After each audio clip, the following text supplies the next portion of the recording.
Hi friends, welcome back to tech tools Telugu. So ఇవాళ అయితే మనం కొత్త వన్ ప్లస్ అయితే కొత్త మొబైల్ రిలీజ్ చేస్తుంది. సో అదేంటైతే చూద్దాం ఇప్పుడు. సో ఫ్రెండ్స్, మనకు గేమింగ్ ఫ్యాన్స్ కి అయితే మంచి న్యూస్ అనమాట.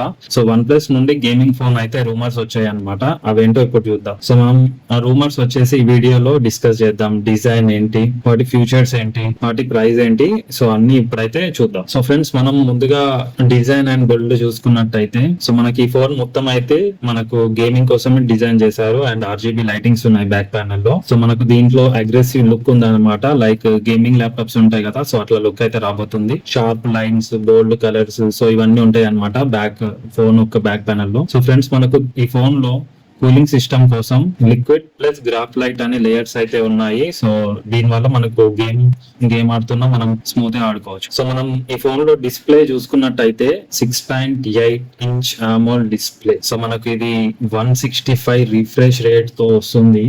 సో మామూలుగా ఉండదు అనమాట పబ్జీ ఆడితే. ఇంకా 165 రిఫ్రెష్ హెడ్జ్ rate, super thin bezels, HDR10+ support తో in display fingerprint scanner తోనైతే వస్తుంది. ఇప్పుడు ప్రాసెసర్ అండ్ పర్ఫార్మెన్స్ చూసుకున్నట్టయితే రూమర్స్ ప్రకారం స్నాప్డ్రాగన్ 8 Gen 4 గేమ్ యూనిట్ తోనైతే రాబోతుంది అనమాట. మనకు దీంట్లో చూసుకున్నట్టయితే 24GB ర్యామ్ ఉంది అండ్ 24GB ర్యామ్ వేరియంట్ లో 1TB హార్డ్ డిస్క్ ఉంది.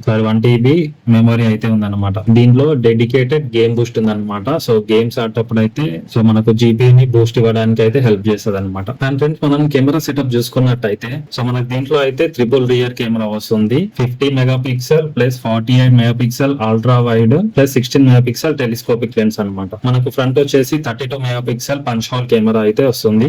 సో ఫ్రెండ్స్, ఇది కెమెరా కోసం అయితే అంత ప్రిఫరెన్స్ ఇవ్వలేదు. సో ఈ మోడల్ ప్రిఫరెన్స్ మొత్తం వచ్చేసి గేమింగ్ కోసం అంతే. సో మనకు బ్యాటరీ అండ్ ఛార్జింగ్ చూసుకున్నట్టయితే బ్యాటరీ వచ్చేసి 6000 mAh battery.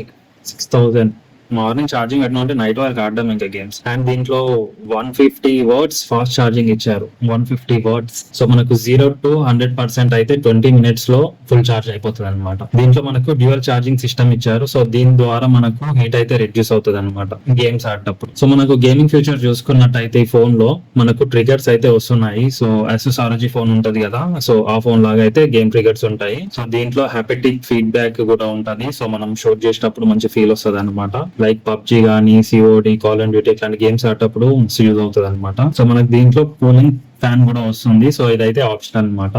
So like Asus ROG phone లాగా. సో యాక్చువల్ గా నేను Asus ROG అయితే వాడినాం. సో అదైతే వేస్ట్ అనమాట. మీరు తీసుకోకండి అసలు ROG ఫోన్స్. ఎందుకు అంటే కామెంట్ చేయండి, నేను చెప్తాను.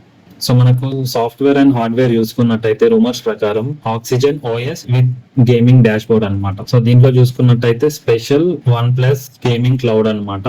గేమింగ్ క్లౌడ్ లీక్స్ అయితే వచ్చాయి. సో ఇదైతే స్టిల్ కన్ఫర్మ్ కాలేదు. అండ్ దీని ప్రైస్ చూసుకున్నట్టయితే అరౌండ్ 55,000 to 60,000 మధ్యలో అయితే ఉంటది. అండ్ ఎక్స్పెక్టెడ్ డేట్ వచ్చేసి 2025 ఇయర్ ఎండింగ్ లోపు అయితే ఎక్స్పెక్ట్ చేయొచ్చు అనమాట. దీనికి స్పెసిఫిక్ గా మోడల్ అయితే ఏం లాంచ్ చేయలేదు. సో ఫ్రెండ్స్, మీరు OnePlus గేమింగ్ ఫోన్ కి ఎక్సైటెడ్ గా ఉన్నారా, లేదా Asus ROG ఫోన్ బెటర్ అనుకుంటున్నారా? కామెంట్ లో చెప్పండి. అండ్ వీడియో నచ్చినట్టయితే టెక్ టూల్స్ తెలుగుకి సబ్స్క్రైబ్ ఆర్ లైక్ చేయండి. Please do subscribe and do support. Thank you.